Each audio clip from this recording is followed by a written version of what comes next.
Well, you're welcome to the sports segment here on the AM Show with me, Benedict. It's always a pleasure joining you on this platform. A lot to talk about this morning here on the show, and we're definitely going to talk about Accra Heart of Folk. Also, we'll talk about Kumasi Asante Kotoko, what they have been doing in terms of their exit after the CAF Confederation Cup. Well, we start here with Accra Heart of Folk, and they've denied media reports suggesting their head coach, Kim Grant, is not happy and wants to leave the club. Now, the club released a statement yesterday to debunk those rumors. By colleague Asarbidiakon has more.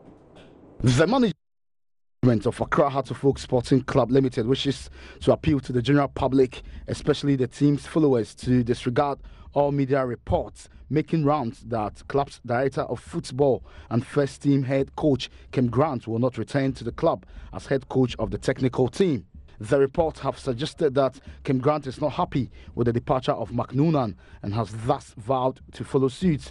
But management hereby states emphatically that all such reports are false and have been deliberately concocted by a section of the media to cause disunity. They only serve the interests of those spreading the falsehood.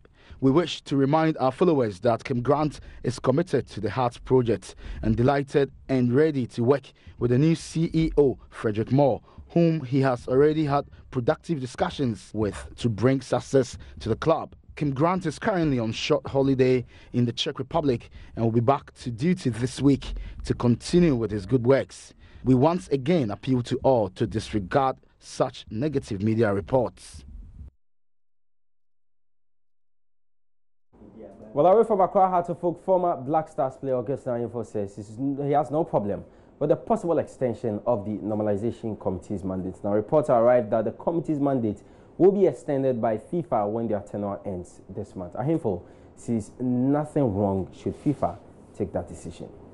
I don't have an issue because in the wisdom of FIFA, they take decisions that will better suit all of us. It will be difficult for me to tell you what the normalization have done, be it positive or negative, because I have not had the opportunity to work with them. All that I read or see is what is on radio, TV, and what I hear. And so far, I think we are waiting to see exactly what measures they are put in place. I'm sure they were asked to do something about the status of the FA.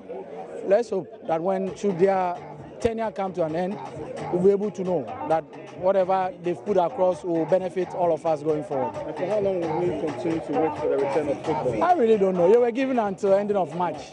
But per the actions of the Premiership clubs especially, it's like they are on a collision course all the time, and it's not healthy for our football.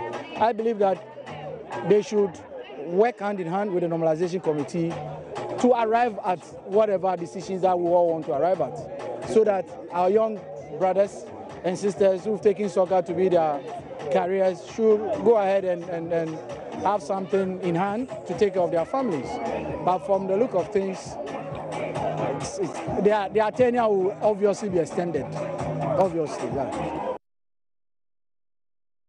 All right, so that's Augustin Anyimfo. We still have to stay with the Black Stars, and they will begin training today ahead of their Africa Cup of Nations final qualifier against Kenya on Saturday at the Accra Stadium. Now, Coach Kwesi Appiah and some of the players opened camp yesterday at the Town Palace Hotel here in Accra, and former Black Stars player Sam Johnson wants Kwesi Appiah to be judged after the AFCON in Egypt. He feels at this time we should all support him in building a good team for the tournament. He knows the kind of information he's playing. So why not? If we give him assignment, we want him to go to the AFCON, to bring the AFCON. Let him do it. If he can't do it, what happened? He'll go away. That's all. So at the moment, whatever he's calling, I have to support him because he's my man. He's my countryman. He's your countryman. We give him assignment. So he's doing what he's supposed to do. I leave everything for him to do whatever. If he can't go, he can't qualify, or he can't bring the cup, then whatever I have, I'll say. Because he's the coach. He knows the players, the kind of players that he wants to play each game. He knows the players that he wants to play with. So I don't have much to say about the squad. But I think, like you are saying, he's calling other players to. He's close to the. Maybe he has his own team already. He's trying to get another 2 or 3 or 5, 10 players to add to the squad. So maybe that's why he's doing that. So let's see what happens. All right, so that's Sam Johnson, former Black Stars defender. Well, away from the local scene, Chelsea winger Callum Hudson-Odoi is yet to start a Premier League game. Says he is shocked to have received his first England call-up. Now, the 18-year-old was brought into the England squad on Monday, that's yesterday, for their upcoming Euro 2020 qualifiers against Czech Republic and Montenegro. He has played 19 games for Chelsea this season, scoring 5 times.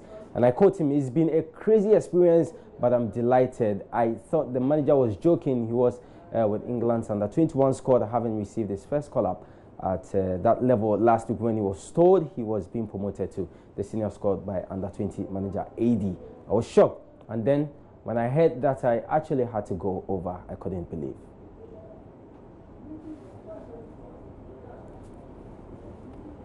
All right, so from Callum Hudson-Odoi now to the UEFA Champions League, and Tottenham Hotspur boss Mauricio Pochettino is back in Barcelona to win the title. Barca are in some amazing form. Lionel Messi playing some great football this season, and Mauricio Pochettino feels that among all the teams left in the competition, Barca stands tall. All right, so that's Tottenham Hotspur boss Mauricio Pochettino speaking there. Well, his team will play against Manchester City in the quarterfinals of the UEFA Champions League, which will start on April 10, and they will play their first game. We understand that that game will be played at their new home. It won't be at the Wembley Stadium, so we'll see how that will go. But away from Mauricio Pochettino and then the UEFA Champions League, we take a look at the top 5 scorers in the major European leagues.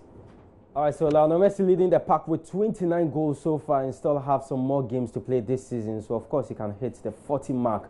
And since 2008, every year he scores not less than 40 goals in our competition. So, 29 at this point, he still can make it again since 2009. Oh, Charlie, Lionel Messi. All right, that's how we end sports this morning. My name is Benedict Tusi. Thanks so much for your company.